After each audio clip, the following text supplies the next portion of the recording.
안녕하세요. 꿈라디오 도윤에 오신 것을 환영합니다. 무더운 여름, 다들 무탈하게 잘 지내고 계신가요? 저는 올해로 60대가 된 여자입니다. 저에 대한 이야기를 누군가에게 들려주는 것은 태어나 처음이라 글을 쓰는 것이 조금 어색하기도 하고 긴장이 되기도 합니다. 모르는 사람들에게 제가 살아온 이야기를 해준다는 것이 쉬운 결정은 아니었지만 부디 이 글을 읽어주시는 분들께서 끝까지 잘 들어주셨으면 하는 바람입니다. 저는 퇴원한 지 일주일 만에 고아원에 맡겨졌다고 합니다. 그래서 친부모에 대한 기억은 전혀 없이 고아원에서 자랐습니다.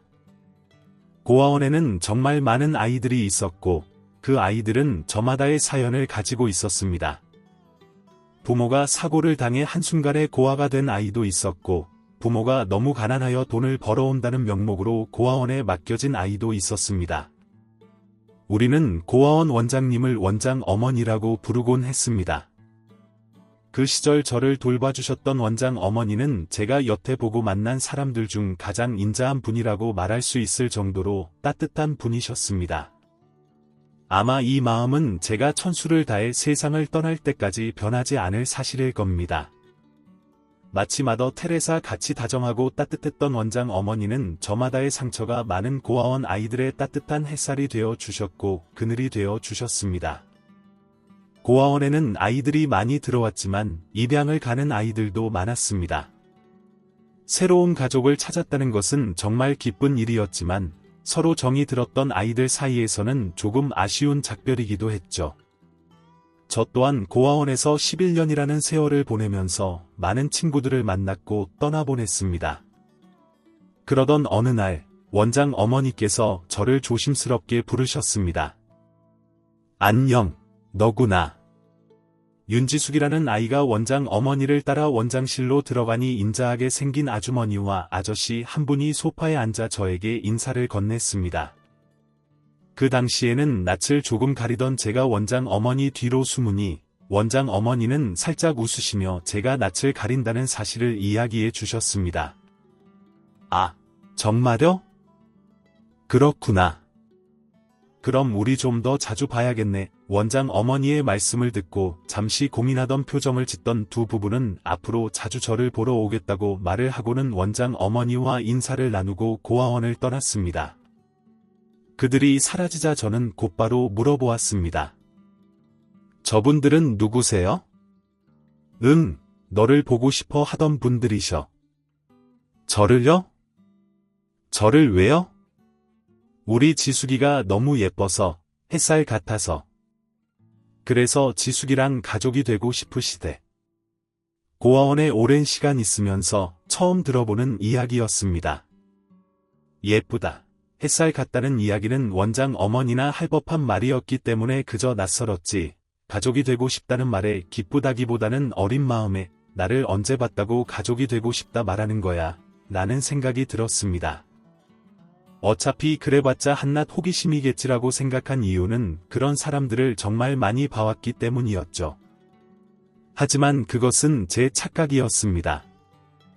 다음 날부터 그분들은 매일 저를 보러 오기 시작했고 방문할 때마다 아이들 줄 아이스크림이나 빵 등 각종 간식들과 새 옷들을 들고 찾아왔습니다.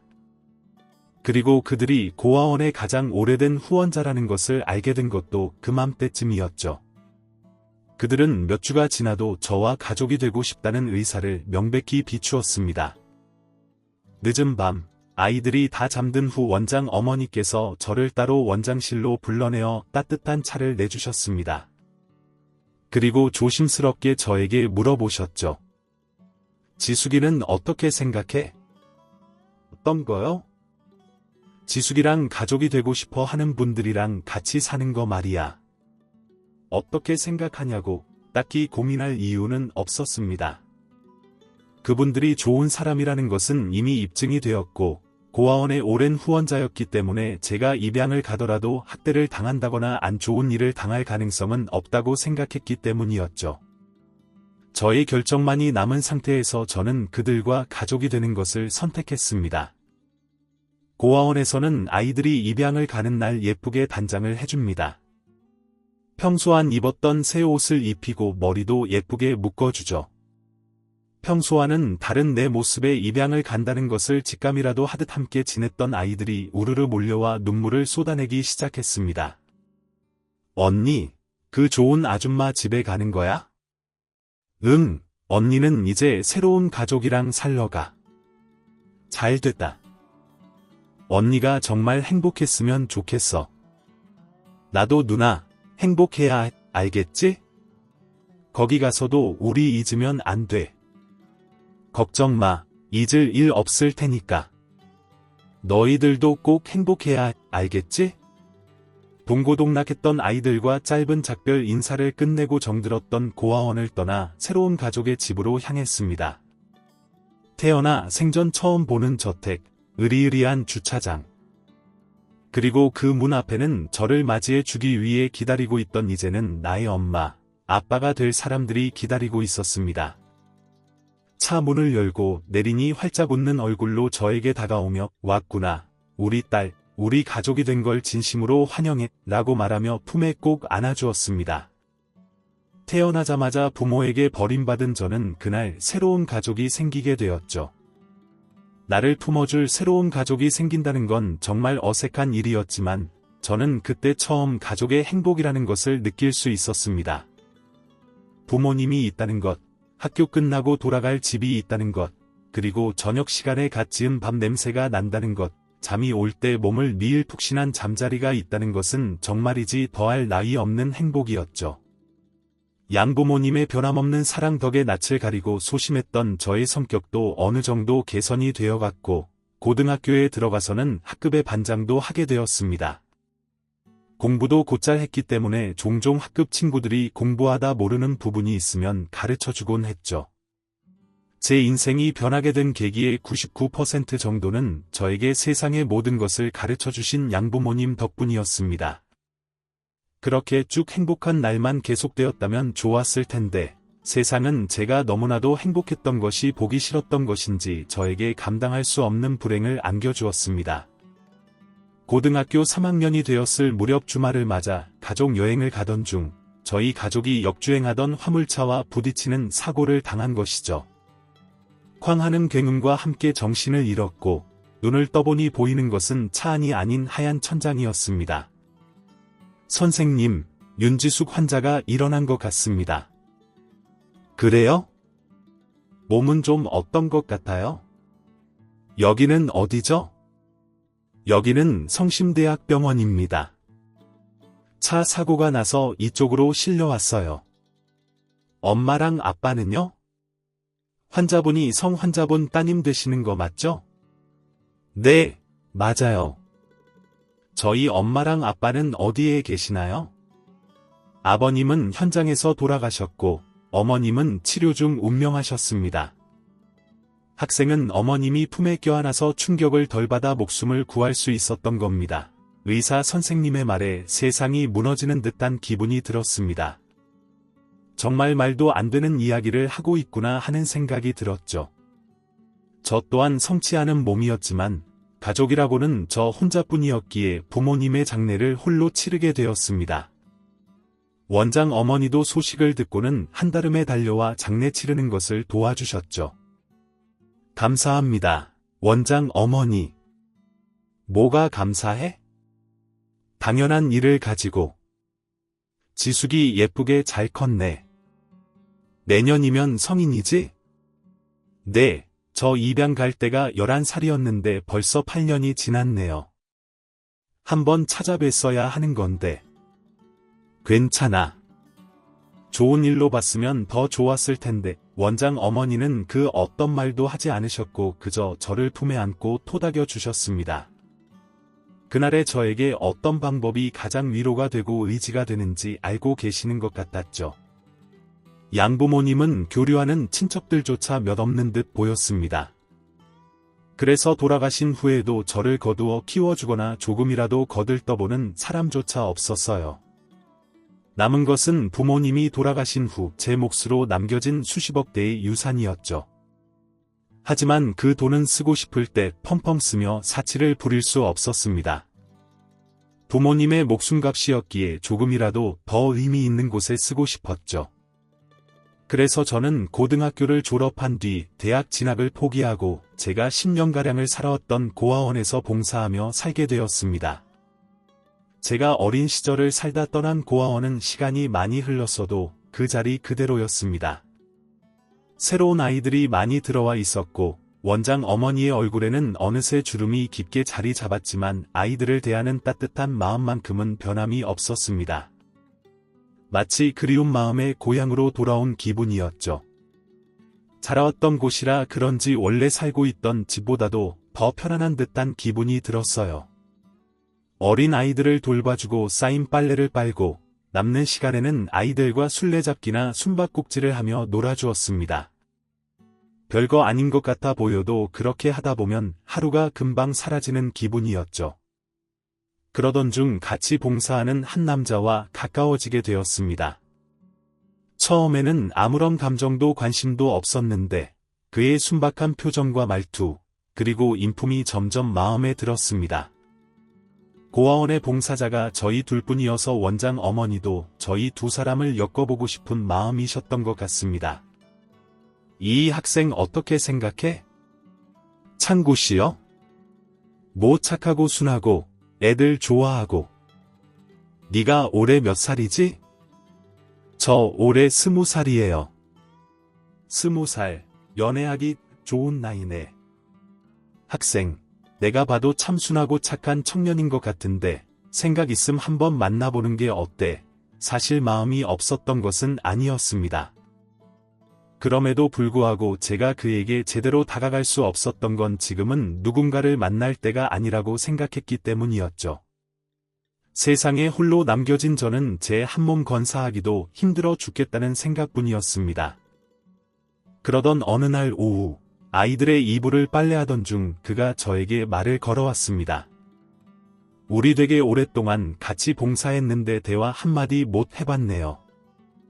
그러네요. 워낙에 일이 많으니까요. 저 혹시 몇 살이세요? 전 올해 20살이에요. 저랑 동갑이시네요. 말 편히 해도 될까요? 네, 뭐 그러세요. 그는 마치 오래전부터 저에게 말을 걸고 싶었던 것처럼 신이 나서 혼자 말을 이어나갔습니다. 본인이 고아원에서 봉사를 하게 된 계기부터 시작해서 본인이 살아온 환경까지 우리는 아직 서로에 대해 자세히 모르고 오늘 처음 대화를 나눴는데 이런 것까지 들어도 되는 건가 싶을 정도로 그는 본인 이야기를 마구 늘어놓았습니다. 이상한 건 낯선 사람과 긴 대화를 나누는 것을 좋아하지 않는 제가 그의 이야기는 하나도 싫지 않았다는 것이었습니다. 오히려 불우한 환경에서 밝고 따뜻한 사람으로 자라준 그에게 내적 동질감을 느낄 정도였습니다. 그는 어린 시절 부모님의 이혼으로 할머니 밑에서 자라왔다고 말했습니다. 본인은 엄마와 함께 살고 싶었지만 엄마는 다른 행복을 찾아 멀리 떠나버렸고 아빠는 멀리 돈을 벌러 간다고 말한 뒤로 16년 동안 보지 못했다고 했습니다. 힘든 상황 속에서도 엇나가지 않고 이렇게 반듯하게 자라준 그에게 저도 모르게 이런 말을 해버렸습니다. 그래도 이렇게 잘 자라줘서 고마워요. 그렇게 힘들게 살아왔는데도 남을 도우며 살고 있잖아요. 어긋나지 않고 바르게 잘 자라줘서 고맙다고요. 할머니가 창건씨 참 자랑스러워하실 것 같아요. 그랬으면 좋겠는데 작년에 돌아가셨어요. 노안으로.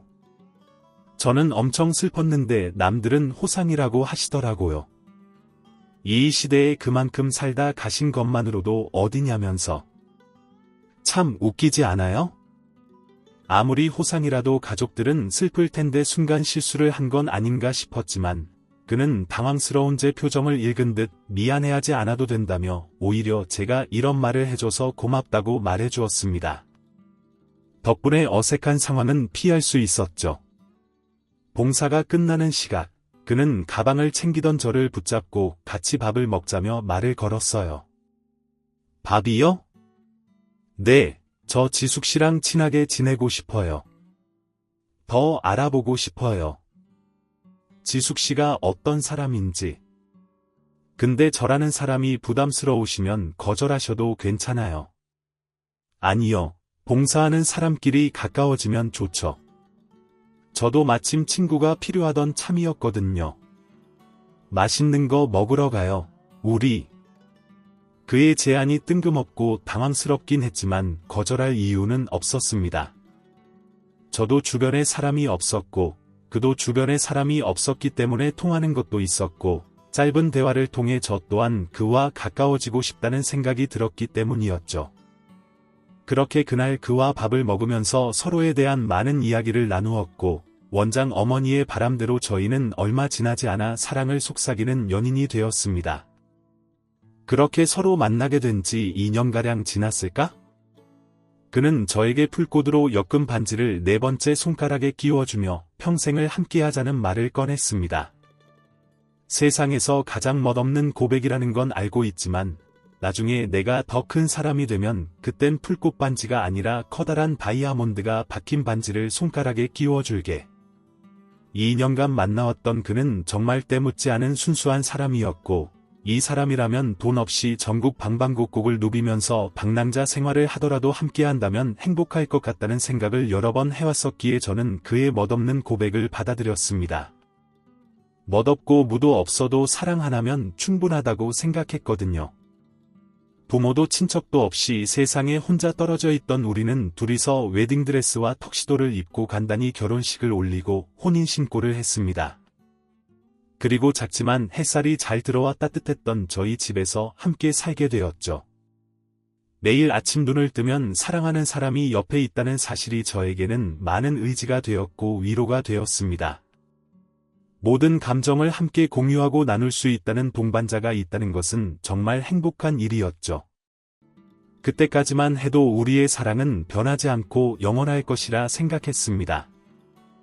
지금 와서 생각해보면 참 어린 생각이었죠. 그렇게 다른 사람들과 다름없이 신혼생활을 보낸 지 1년이 지났을 무렵 영원히 변하지 않을 것이라 약속했던 그는 점점 달라지기 시작했습니다. 싱싱하고 먹음직스러운 음식도 시간이 지나면 상해버리듯 불타오르던 그의 마음도 점점 상해가기 시작했습니다. 매일같이 집에 늦게 들어오면서 낯선 여자의 향수 냄새를 묻혀오던 그 사람. 어느 날 하얀 와이셔츠 위에 옅은 립스틱 자국을 묻혀서 온 것을 보고 저는 남편에게 물었습니다. 이거 뭐야? 웬 립스틱 자국 그냥 뭐하다 좀 묻어서 립스틱 자국 아니야. 당신 왜 거짓말해? 누가 봐도 여자 립스틱 묻은 거 맞잖아. 내가 바보로 보여. 적당히 좀 해. 내가 아니라잖아. 당신 뭐 의부증 같은 거 있어? 지금 내가 이상한 거야. 당신 요새 달라진 거 알아? 달라진 건 내가 아니야. 내 마음이지. 그래. 솔직하게 말할게. 예전만큼 당신을 좋아하지 않는 것 같아. 당신도 그렇지. 무슨 소리야. 나를 사랑하지 않는다고. 응, 그런 것 같아. 더 이상 날 좋아하지 않는다는 충격적인 남편의 말. 그리고 그는 이미 몇 개월 전부터 다른 여자를 만나고 있다고 말해주었습니다. 와이셔츠의 립스틱 자국도 늘 묻혀오던 낯선 향수 냄새도 모두 그 사람의 것이었죠. 돈이 그렇게 많으면서 계속 돈을 아끼는 제가 물건을 살 때 비싼 걸 사기보다는 저렴한 것을 사는 제가 공상마저 보였다며 저와는 더 이상 함께할 미래가 그려지지 않는다는 말과 함께 남편은 호련히 집을 나가버렸습니다. 얼마 지나지 않아 저희는 이혼을 하게 되었고 그렇게 가까웠던 저희 두 사람은 남보다 못한 사이가 되어 서로를 등지게 되었습니다. 이혼을 한 지 3년이 지난 어느 날 원장 어머니는 저에게 재혼을 할 생각이 없냐고 물어보셨습니다. 제 또래 여자들 중 아이를 일찍 낳은 사람들은 벌써 애가 초등학생이 된 사람들도 있다며 이제 그만 새로운 사람을 만나보는 것은 어떻겠냐는 말을 하셨어요. 이혼을 한 후 혼자 지내면서 외롭지 않았던 것은 아니었지만 솔직히 마음 한켠에는 또 전 남편 같은 사람을 만나고 이혼을 하게 될까봐 두려운 것도 있었기에 누구를 만나 사랑을 하고 재혼을 할 생각은 없었죠. 그때 문득 이런 생각이 들었습니다. 어린 시절 고아로 살아왔지만 나를 입양해 주었던 양부모님이 주셨던 사랑처럼 나도 다른 아이들을 입양해서 받은 사랑을 베풀어주면 어떨까라는 생각에 머리를 스쳤습니다. 그리고 원장 어머니께 아이를 입양하고 싶다고 말씀을 드렸죠. 아이를 입양하고 싶다고. 네, 저도 어린 시절에 고아였지만 양부모님이 저를 입양해 주셨고 많은 사랑을 주셨기에 이렇게까지 성장을 할 수 있었던 거라고 생각해요. 그래서 저도 받은 사랑을 저와 같은 상처를 가지고 있는 아이들에게 되돌려주고 싶어요. 네 뜻이 그렇다면 내일 고아원에 한번 들러서 이야기를 나누어 보자. 다음 날 아침이 되자마자 저는 고아원으로 향했고 거기서 원장 어머니는 내 쌍둥이를 보여주셨습니다. 아직 눈도 제대로 뜨지 못한 채 꼬물거리는 4명의 아이들은 부모가 극단적인 선택을 해버리는 탓에 하루아침에 천의 고아가 되어 이곳으로 들어왔다고 하더군요. 그리고 다른 아이들도 소개를 시켜주셨지만 저는 처음 봤던 내 쌍둥이들에게 마음을 기울였습니다. 너무나도 어린 아이들이었지만 나중에 성장을 했을 때 저와 같은 외로움을 느끼게 하고 싶지는 않았기 때문이었죠. 그렇게 시간이 흘러 저와 내 쌍둥이들은 가족이 되었습니다. 성명 미상으로 고아원에 있던 아이들을 제 밑으로 출생 신고를 했고 영우, 영규, 영재, 영현이라는 이름을 지어주었죠. 고아원에서 오랜 시간 동안 봉사를 하며 느낀 건 아이들은 정말 하루가 다르게 성장을 한다는 것이었어요. 내 쌍둥이들은 제 품에서 건강하게 무럭무럭 성장했고 어느덧 시간이 지나 초등학교에 들어갈 나이가 되었습니다. 같은 배에서 짧은 시간 차로 태어난 쌍둥이들이지만 확실히 성격에는 많은 차이가 있었어요. 첫째, 영어는 초등학생이라는 나이가 무색할 정도로 의젓했고 둘째 영규는 조금 별스럽긴 했지만 영우를 닮아 성숙한 면모도 있었습니다. 셋째 영재는 노는 것을 좋아했고 말이 정말 많았어요. 그만큼 애교도 정말 많아 틈만 나면 저에게 엄마 하며 안겼고 형들에게도 사랑을 받는 저희 집 사랑둥이가 되어주었죠. 하지만 하나의 사소한 문제가 있었는데 바로 막내 영현이었습니다. 첫째와 둘째, 셋째는 초등학교에 입학하고 학원 한 군데를 보내지 않았음에도 불구하고 늘 좋은 성적을 받아왔습니다.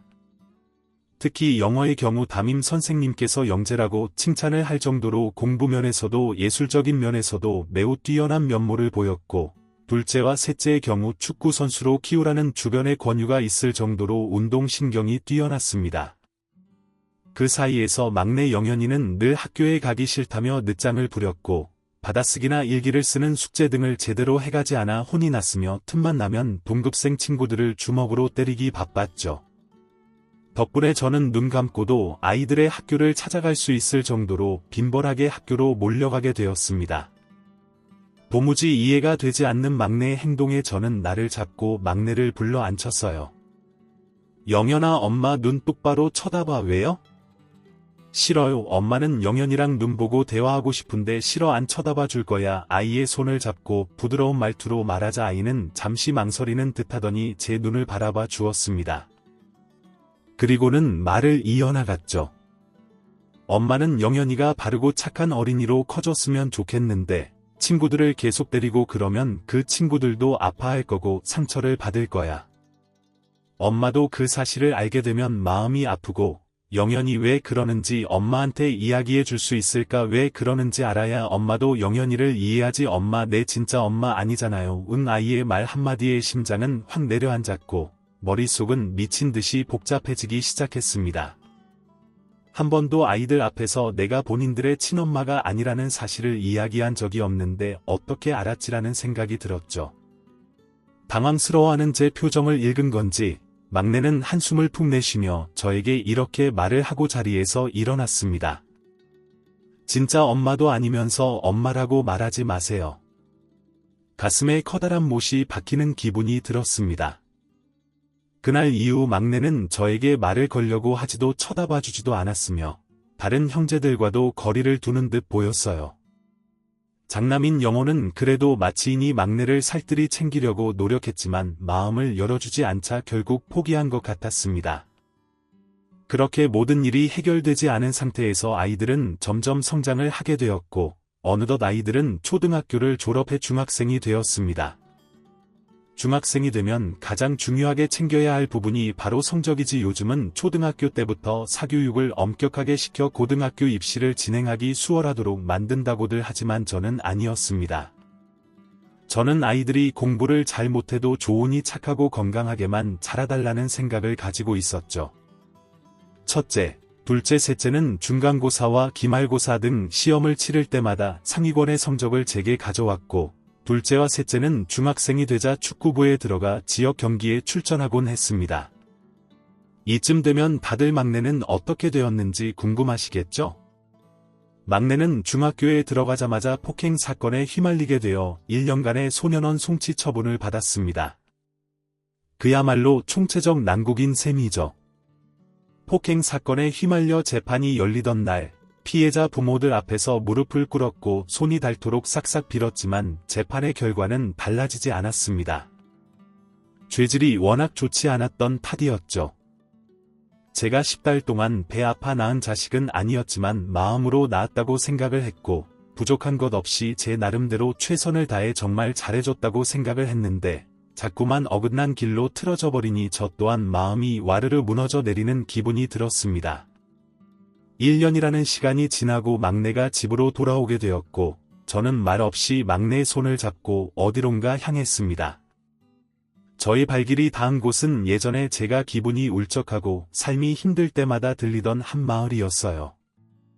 작은 동네였지만 예쁘게 피어있는 동백꽃과 잔잔한 바다, 그리고 바다가 들려주는 파도 소리, 은은하게 풍겨오는 바다 내음까지 다른 사람들이 알아보지 못하는 매력이 많은 곳이었죠. 여기는 왜 데리고 오신 건데요? 영현아, 저기 봐. 등대가 참 예쁘지 않아? 여긴 왜 데리고 오신 거냐고 물었어요. 내가 밉지 친엄마도 아닌데 계속 친엄마 행세나 하려고 하고 말도 안 듣고 맨날 싸움이나 해서 소년원까지 갔다 왔는데도 나는 네 손을 잡고 이런 것이 나오고 내가 너 같았어도 참 이해 안 갔을 거야. 잘 알고 계시네요. 근데 영현아, 엄마도 고아여서 나 낳아주신 분들 얼굴도 몰라. 어릴 때부터 초등학생일 때까지 쭉 너희 쌍둥이들이 있던 고아원에서 자랐고 좋은 양부모님들을 만나게 되었어. 그렇게 행복해지려던 순간에 사고로 양부모님들을 잃었고 내가 사랑했던 남편도 나를 버렸단다. 엄마 인생 참 기고하지. 저는 막내의 손을 잡고 덤덤히 저희 이야기를 풀어나가기 시작했습니다.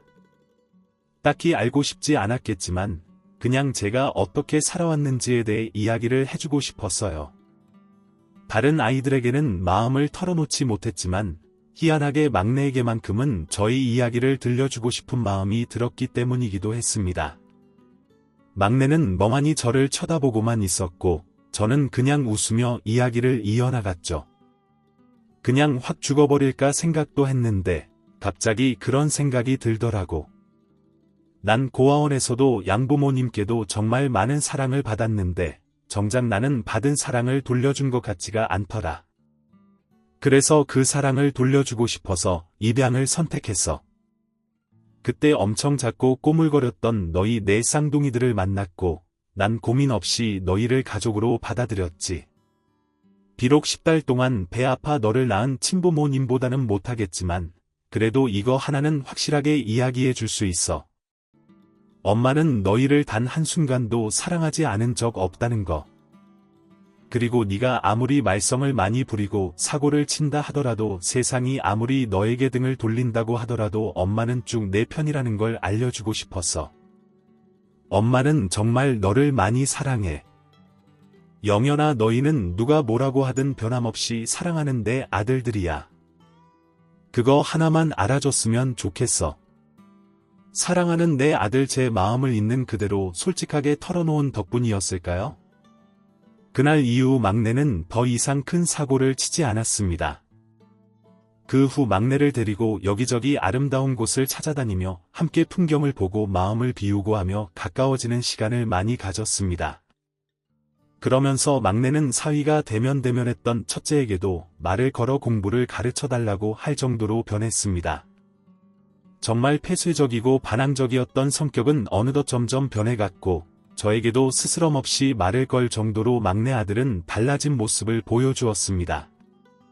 성적에도 변화가 생겨 담임 선생님들이 놀라서 저에게 전화를 걸어올 정도였죠.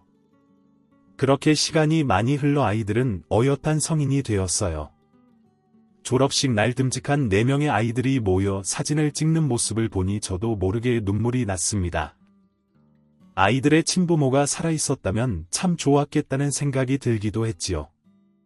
아이들은 좋은 성적으로 대학을 졸업했고, 첫째와 둘째, 셋째 아들은 좋은 회사에 들어가 직장인이 되었지만 대학을 가지 않은 막내는 사진 일을 해보고 싶다며 여러 스튜디오를 전전하며 사진 기술을 배우러 다니게 되었습니다. 그렇게 아이들은 각자 독립을 해서 떠났습니다. 바쁜 아이들은 연락이 없었습니다. 그저 막내만 연락을 하고 집에 들리고는 했습니다. 다른 아이들은 전화를 걸면 안 받거나 받아도 간단한 안부만 겨우 물었습니다. 항상 바빠 보였죠. 그러던 어느 날 제게 비극이 찾아오게 되었습니다. 바로 좋은 곳에 쓰기로 하여 이제껏 손 하나 댄 적 없던 부모님의 유산을 모두 사기당하게 된 것이죠. 부동산에 투자해 돈을 불려 아이들에게 좀 나눠주고 남은 돈으로는 고아원에 기부를 하고 싶은 생각이 있었습니다. 하지만 세상 물정 모르던 저는 부동산 사기를 당하게 된 것이죠. 이 일로 인해 돌아가신 양부모님께서 저에게 물려주신 유산을 모조리 잃어버리게 되었고 저에게는 순식간에 이 작은 집 하나만 남게 되었습니다. 그리고 저에게는 두 번째 비극이 찾아오게 되었어요. 집에 돌아오던 길에 교통사고를 당하게 되었습니다. 교통사고를 당하고 병원에서 눈을 떴을 때 제 곁엔 막내만 저를 지키고 있었습니다. 다른 아이들은 없었죠. 그리고 막내는 제 형들과 통화를 하고 있었습니다. 정신이 돌아올 무렵 막내의 통화 소리도 귀에 들려와 박혔죠. 엄마 사고로 병원에 계셔 빨리 와 다들 뭐 엄마가 사고로 다쳤는데 무슨 말을 그렇게 해 별 볼 일 없다고 친엄마도 아닌데 왜 오냐고 너네가 그러고도 사람이냐 다 듣지 않아도 대충 무슨 이야기인 줄 알았습니다. 돈 없고 다치기까지 한 어미가 짐이겠죠. 이야기를 듣다 일어나려는데 몸이 마음대로 움직이지 않았습니다. 그때 제가 눈을 뜬 것을 본 막내가 의사 선생님을 불렀고 돌아온 의사 선생님이 놀라운 말을 했습니다. 차에 그다지 세게 들이받지 않았지만 허리에 큰 충격을 받게 되었고 하반신 마비가 왔다는 것이었죠. 그날 이후로 두 다리를 쓰지 못하게 되었습니다. 혼자서는 이동을 하지 못해 휠체어에 의지하며 생활을 해야만 했죠. 모든 일이 정말 순식간이었습니다. 사기부터 교통사고까지, 그리고 아이들이 날 버린 것까지 저는 머릿속에 아무런 생각이 들지 않았습니다. 정말 힘들게 키운 아이들인데 한순간에 이렇게 될 수가 있을까 싶은 생각이 들었고, 한편으로는 미칠 듯한 배신감마저 들게 되었어요. 결국 저는 참았던 눈물이 터져 나왔고 막내 아들의 손을 잡고 엉엉 울었습니다. 한참을 누워서 울다가 진정이 된 이후 막내에게 자초지종을 들어보니 아이들은 이미 본인이 입양하라는 사실과 제가 수십억대 자산가라는 사실까지 모두 알고 있었고 돈이 사라지게 되자 이제는 물려받은 재산조차 없겠구나라는 생각으로 저와 연을 끊은 것 같다고 이야기를 해주더라고요. 막내의 이야기를 듣고 있으니 그저 허탈함에 웃음이 나왔습니다. 그렇구나. 내가 자식 농사를 잘 지었다고 생각했는데 다 망쳐놓은 사람이 되어버렸네. 엄마 괜찮아요. 제가 있으니까 이제부터 엄마는 제가 지킬 거고 제가 엄마의 다리가 되어드릴 거예요. 저 어릴 땐 정말 말 안 듣는 꼴통이었고 엄마 속만 썩이던 막내 아들이었지만 엄마 아들 지금은 정말 유명한 사진작가로 일하고 있어요. 막내 아들은 저를 지켜주겠다 말하며 휴대폰으로 기사 하나를 보여주었습니다. 아들이 바깥 풍경과 웨딩 사진을 결합한 사진을 촬영하여 이 업계 내에서는 독보적인 위치에 오르게 되었다는 인터뷰 기사였죠. 어릴 적 제 속을 그렇게도 뒤집어 놓던 아들은 국내 웨딩 촬영 쪽으로는 꽤 유명한 사람이 되어 있었습니다. 나중에 쟤는 커서 뭐가 될까? 저거 커서 사람 고시나 하고 살 수 있겠어 라는 소리를 듣던 막내 아들은 본인이 잘하는 일, 관심 있는 일을 찾아 하면서 서서히 유명해지게 되었던 것이었죠. 크게 잘해준 것이 없음에도 불구하고 본인의 길을 잘 찾아간 막내 아들이 기특하기도 했지만 한편으로는 정말 못난 엄마의 모습을 보인 것 같아 미안하기도 했습니다. 미안해. 엄마가 돼가지고 내 앞길을 막는 것 같아서 무슨 소리 하시는 거예요? 엄마 저 소년원에서 나왔을 때 엄마가 저 바닷가에 엄마가 힘들 때마다 갔다던 그곳에 저 데려가셨던 거 기억나세요? 그럼 엄마가 그걸 어떻게 잊어버리겠어? 그때 맡았던 바다 냄새, 들려왔던 파도 소리, 붉은색 항구까지 하나도 빠짐없이 다 기억하지 저는 그때 다짐했어요. 엄마가 제 친엄마인지 아닌지는 이제 중요한 게 아니구나. 엄마가 나를 포기하지 않았으니 나도 이제 정말 사람답게 한번 살아봐야겠다라고 생각해서 공부를 했고 사진을 배웠어요. 엄마가 그때 보여준 풍경.